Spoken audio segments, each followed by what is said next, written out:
There was a time when the Avengers stood as Earth's mightiest heroes. They protected the world from threats beyond imagination. Gods, monsters, aliens, and everything in between.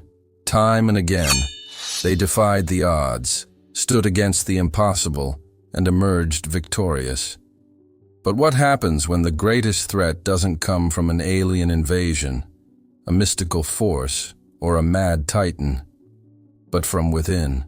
This is the story of how the most powerful superhero in the Marvel Universe became its greatest nightmare.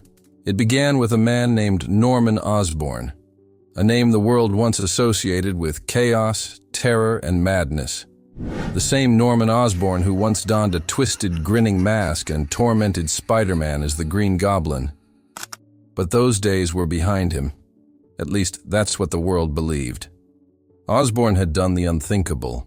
He had climbed the political ladder, seized control of the United States security forces, and positioned himself as the most powerful man in the country. No longer just a criminal mastermind, he was now the director of S.H.I.E.L.D's successor, Hammer, and the leader of his own twisted version of the Avengers. He was seen as a hero, a savior, a man who had brought order to the chaos left behind after the Skrull invasion. But it wasn't enough. It was never enough. Osborn wanted more. And there was only one thing standing in his way: Asgard. A kingdom of gods, floating above the earth, untouched by the will of mortal men. A symbol of power Osborn couldn't control, and to a man like him, that was unacceptable. But you can't just declare war on the gods. No, you need justification.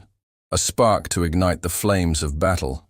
And Osborn found it in the form of Volstagg, one of Thor's closest allies. A setup, a disaster, a city burned to the ground. And in the eyes of the world, Asgard was to blame. It was all the excuse Osborn needed. The invasion began. Osborn gathered his Dark Avengers, a twisted reflection of the real team. Ares, the god of war, bound by an oath to serve. Daken, the ruthless son of Wolverine, eager to carve his own path. Bullseye, masquerading as Hawkeye, a deadly marksman without a conscience. Venom, warped into a grotesque version of Spider-Man. And most terrifying of all, the Sentry. The man with the power of 1,000,000 exploding suns. The battle erupted with terrifying force. The sky burned, thunder crackled, explosions painted the heavens in fire. Asgard's warriors clashed with Osborn's forces, steel against steel, gods against monsters. But nothing could prepare them for what was coming. Then, Sentry arrived. To understand the horror of that moment, you have to understand who the Sentry truly was. He wasn't just strong. He wasn't just fast. He wasn't just invincible. He was something else entirely, a being of limitless power and an unstable mind. One moment, he was the world's greatest hero, a golden guardian who stood for truth and justice.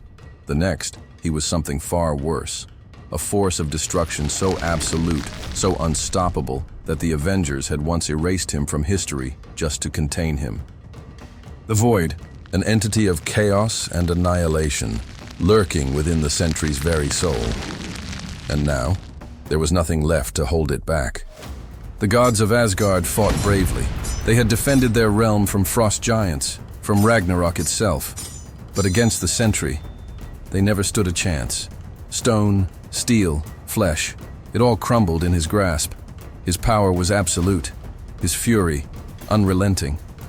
And then, the unthinkable happened. Sentry destroyed Asgard.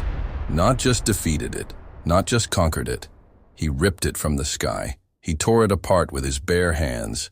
A kingdom of gods, shattered like a broken toy in the hands of a vengeful titan. And in that moment, everything changed. The real Avengers had seen enough. Thor, Iron Man, Captain America. The true heroes of Earth knew that this war had to end. Now. The battlefield was chaos. Osborn's mask, both figuratively and literally, was slipping. The world was beginning to see him for what he truly was. A tyrant, a power-hungry madman, and the Avengers pressed forward, determined to bring him down. But then, Sentry snapped. He wasn't a man anymore. He wasn't even a god. He was the Void. His form twisted, no longer human.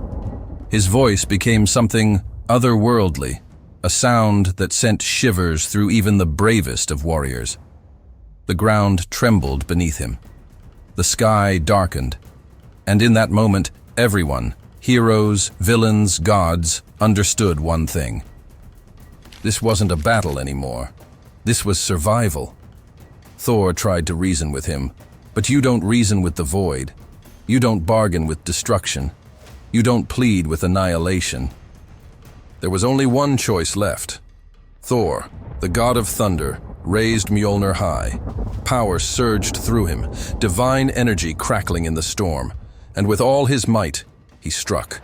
Lightning roared, the heavens trembled, and in one final devastating blow, the Void was no more. The battle was over. The war was won. Osborn was defeated, his reign of terror at an end. The Dark Avengers were no more. The real Avengers had returned, and the world was safe once again. But at what cost? Asgard was gone, a kingdom reduced to ruin, the gods displaced, the world left shaken. And somewhere, deep in the void of nothingness, a whisper remained. A whisper that reminded them all. The Sentry was never truly gone.